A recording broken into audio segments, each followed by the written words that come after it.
Okay, here we go. The Duolingo English Test has been changed and modified once again for 2024, and here are all the updated question types. You know how many there are? 19. There's 19 question types. Okay, you ready? Here they are.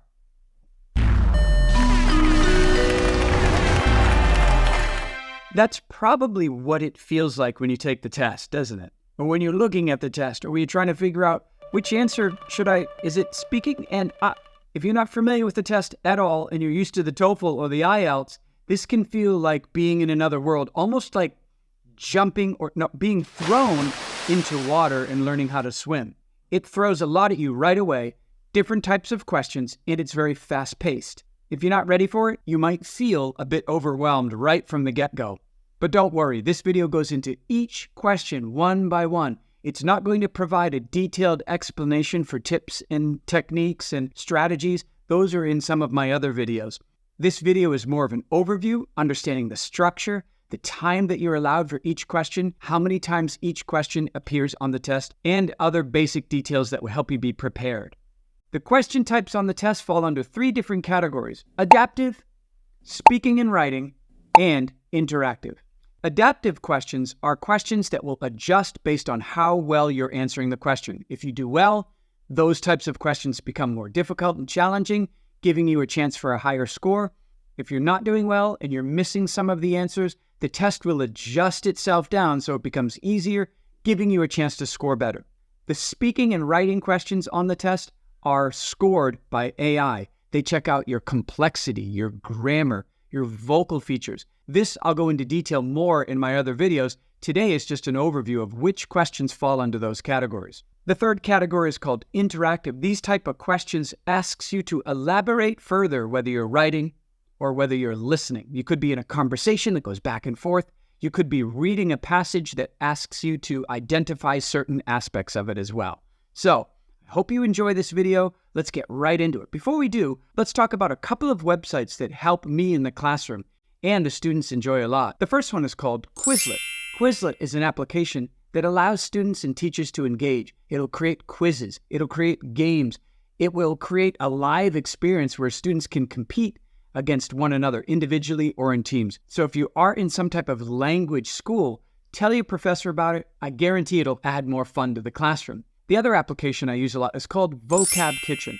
Vocab Kitchen is a language profiler. When you type in your sentences to Vocab Kitchen, it will score each and every word based on something called CEFR. I'll get into that more in detail in another video, but it's very, very important to know how your vocabulary ranks on this scale. I hope those applications make your learning a little bit more fun and engaging. Let's go over the 19 different question types now. We'll go through them one by one. There's time codes on the bottom of the video, so if you know them already, skip over that and go to the ones that you need more work on. Here we go.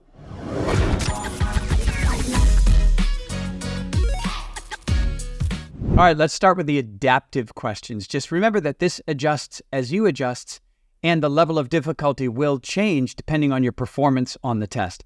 Easy way to remember it. The first question type is read and select. Now, read and select. This question asks you, is this a real word in English? You'll need to read the word and decide if it's a real word in English, and you answer by clicking yes or no. Now, remember that you only have 5 seconds to answer this question, so you have to think quickly. This affects the literacy and comprehension subscores on the test.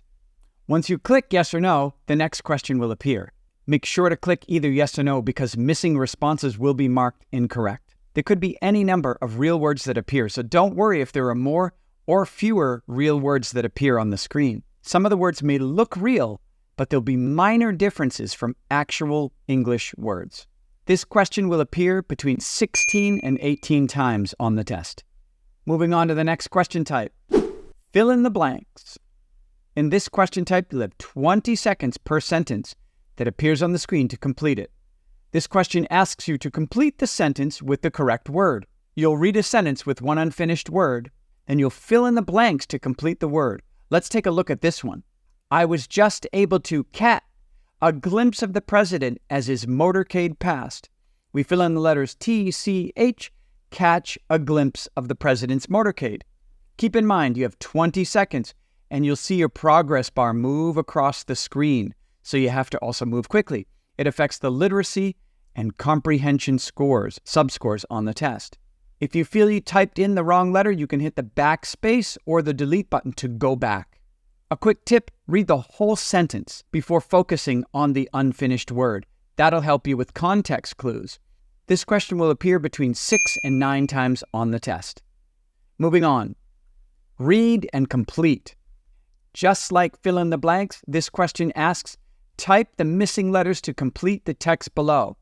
Now you're not getting just one sentence, you're getting an entire paragraph on a topic.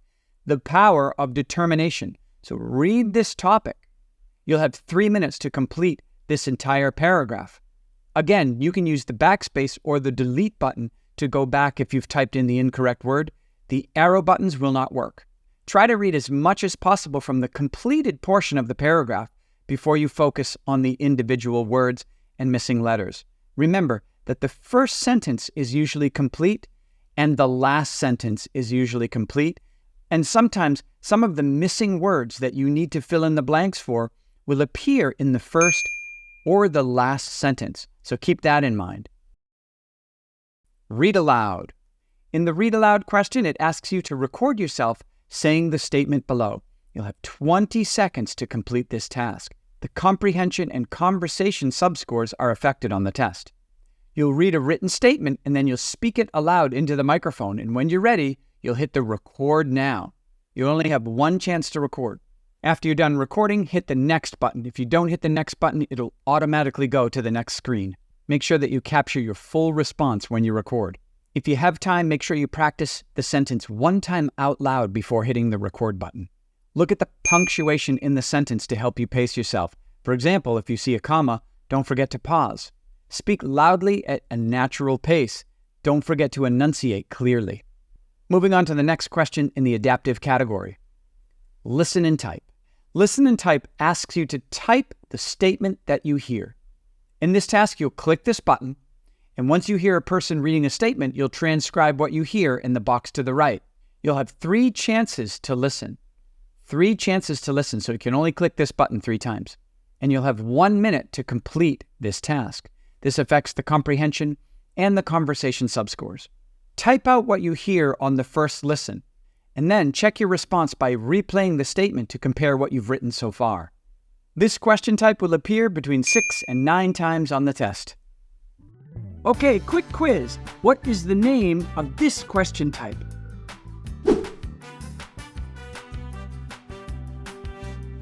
The read aloud question. How many seconds are you given to record the sentence?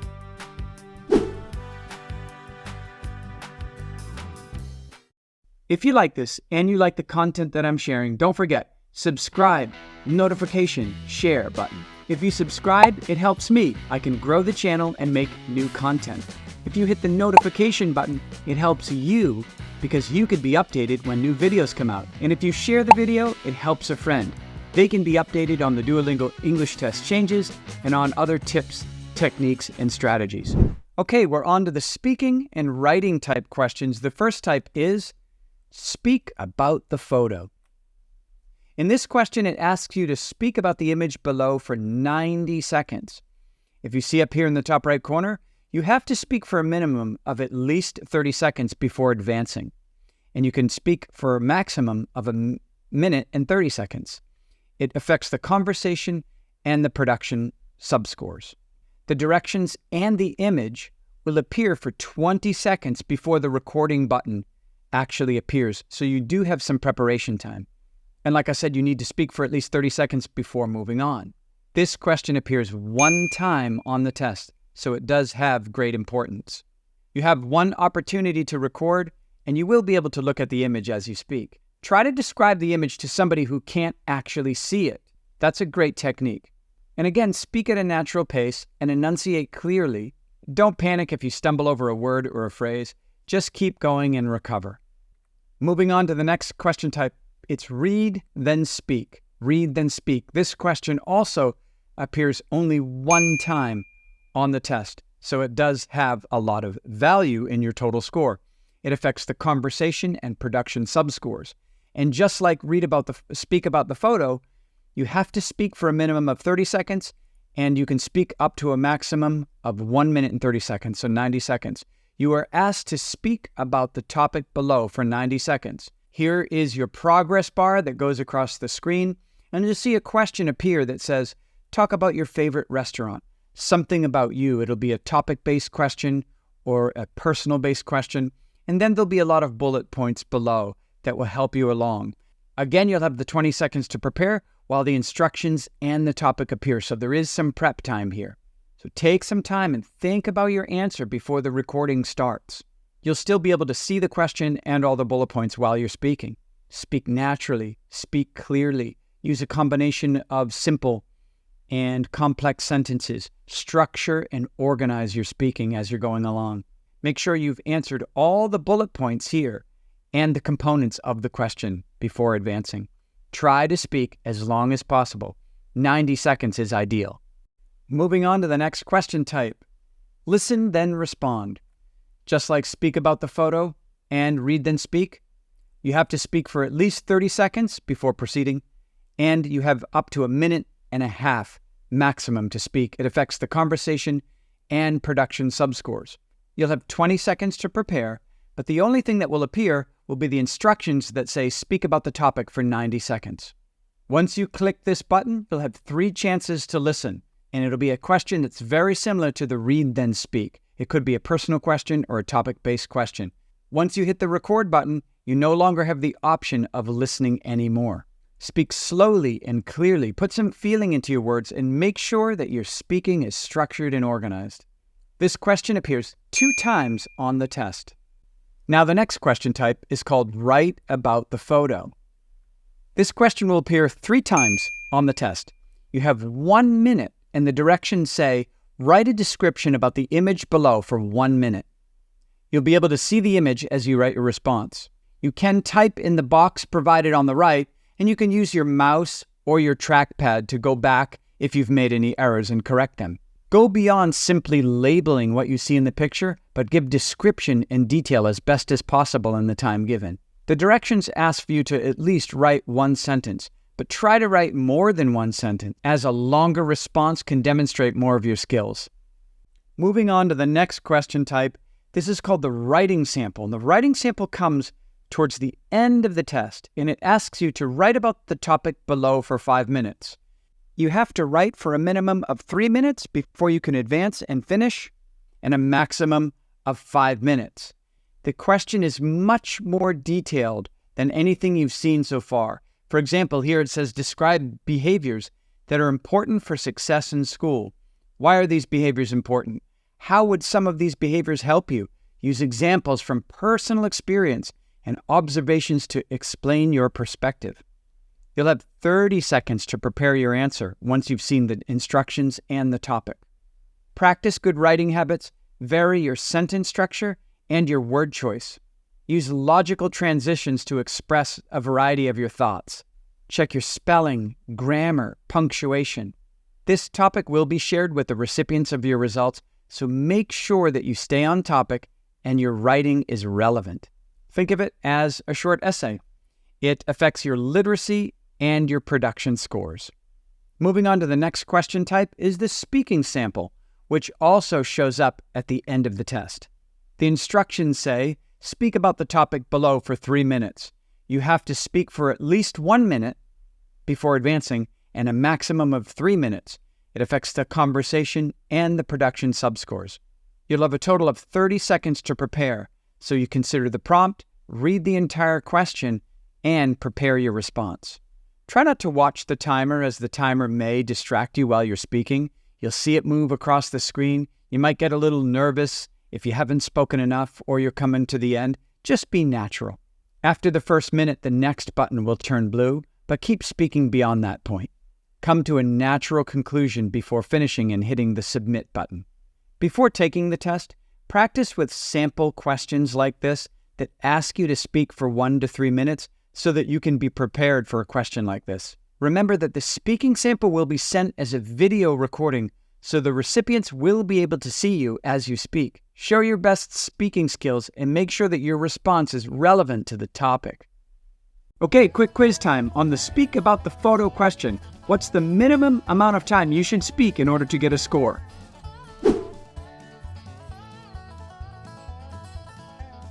On listen and respond, how many times are you allowed to listen to the question before answering?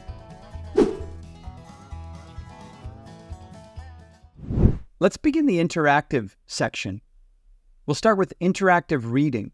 Now, the interactive reading section has 2 different questions. One is independent and one is academic, and each one has 6 specific question types. The first question type is called Complete the Sentences. In this task, you'll see a passage with several blank spaces. You need to select a word to complete each sentence. Now, you can complete them in any order. You want to start here, you can go here, you can come back to the beginning. You won't be able to click Next until you've selected a response for each blank. To navigate between sentences, you can use your mouse, your click pad, or the tab button. Read the entire sentence and passage if you can, so that you have context clues to select the best choice. Once you're finished, read the entire passage one more time to make sure you've made the right choices and to double-check your work. You'll have between 7 and 8 minutes to complete the task for all 6 questions, and this falls under the literacy and comprehension subscores. Let's take a look at the next question. Complete the passage. We're looking at the same exact passage. Here it's different, but in the test it'll be the same. So if it's independent, it's going to be the same passage. The task here is to select the best sentence to fill in the passage, and you'll see choices between 4 or 5 choices on the right-hand side for the same passage on the left. If you hover over each one with your mouse, you'll be able to see the context in the passage. Some parts of the sentences will be familiar to you from the Complete the Sentence task. Make sure to read each section thoroughly, especially the new material. If you're undecided, pay special attention to the sentences before and after so that you can see it's a perfect fit. Highlight the answer. For all of these, you'll have the same timer that shows your progress throughout all 6 questions. You'll see a question on the screen like this. What was John doing to save money? And then you'll find and highlight the answer from the passage, and it will automatically fill in the field on the right. If you want to change your answer, simply bring your mouse back over to the left and highlight a different area. Before clicking the next button, be sure that the answer that you have in the box is the one that you want. Be sure to be precise in your answer. You don't want to highlight too much or too little. And don't highlight the whole text, as you will be penalized for that. You'll have 2 separate highlight the answer questions for reading interactive. The next question type is called Identify the Idea. This asks to select the idea that is expressed in the passage. You'll select an idea from the list that best expresses and represents what you've read in the passage. Once you select your choice, you click on it, the box and the circle will turn blue. Make sure you read each choice thoroughly, as the answers may be quite close, but you want to find the one that best describes the text. Title the passage. In this task, you'll be asked to select the best title for the passage. You'll be presented with 4 or 5 choices on the right, and you simply need to select which would be the best title for the passage on the left. Again, the circle and the box will turn blue when you've clicked on your choice. Some of the options may look close. Make sure you choose appropriately. We're now on to the interactive listening section. For this section, you'll be presented with 2 question types. The first is called Listen and Respond, and it's a conversation. This falls naturally under comprehension and conversation, and you'll have 4 minutes. Now let me explain. You'll have 2 different conversations, one with a professor, and that'll be for 4 minutes, and then one with a fellow student, and that will be for 4 minutes as well. You have 4 minutes to complete the task. If you see a photo like this, it's a conversation with a professor. If you see a different photo, it's a conversation with a classmate. Before you even see this screen, you'll have a separate screen where you're reading about the situation. And it looks like this. Sometimes the professor or friend will start the conversation. Sometimes it'll be you to start the conversation. And just imagine that you're talking back and forth with a person. If it's you that's starting, you'll want to choose the best option to start the conversation from your choices on the right. And then just select the best response when it's your turn to respond. You'll respond, and then you'll listen to what they say next. Now listen very carefully to the audio clip that comes up on the screen because you can only listen one time. You can read the earlier parts of the conversation that happened already to help you. Pay attention to the relationship between the speakers. How would two students talk to one another? How would a student talk to a professor? Don't worry if you don't always choose the correct response. The test will let you know so that you get the next ones correct. The minute you choose, it will tell you if you're right or what the correct answer was. Pay attention to the correct answer to follow along in the conversation. Try to remember the main ideas of the conversation for the summary task that follows right after this. Each person will speak 4 or 5 times, so the exchanges will go back and forth between 8 and 10 times. Summarize the conversation. Now that you've completed the listen and respond, you want to summarize the conversation you just had in 75 seconds. So we have to think really quick, and you'll see the timer move across the screen. Literacy and production are the subscores. Write a complete paragraph instead of just doing bullet points. You don't have a lot of time, so start right at the facts about the conversation. Who was speaking? What was the conversation about? What was the outcome? What did the professor tell you to do? What did your friend suggest? Go into as much detail as possible with the time that you have, and check the spelling and grammar on your response as well. We're on to interactive writing, and there's one question type that looks like this. This falls under the literacy and production subscores. Interactive writing asks you to write about the topic below for 5 minutes, and then to write a follow-up response for 3 minutes. For step 1, you'll be given a written prompt, and then you'll respond in writing in the field below. For step 1, you'll have 5 minutes. For step 2, you'll be given a follow-up prompt based on your initial response, and then you'll respond in writing for 3 minutes. The directions for step 2 will begin once the second timer appears. You're still able to see the first question and your response while you're writing your follow-up response. Proofread carefully. Don't hit next until you've double-checked all of your work in step 1 and all of your writing in step 2. And use all the time to make sure that your responses are as best as they can be. Write as much as you can, as long as you're using English effectively and it's relevant to the topic. Use your best writing practices, structure, tense, mood, grammar. They're all important in this task. Okay, review. Is this interactive listening or interactive reading? Take a look. And on interactive writing, first you write for 5 minutes. When the second prompt appears, how many minutes are you given to write? Thanks so much for watching. For those that stayed with me, don't forget to like and subscribe and follow. Like, subscribe, and follow. That helps the channel grow, as I've said earlier. Now, if you want to see a really cool video about the 2 best months to get a higher score, just because it falls under these 2 months, check out this video.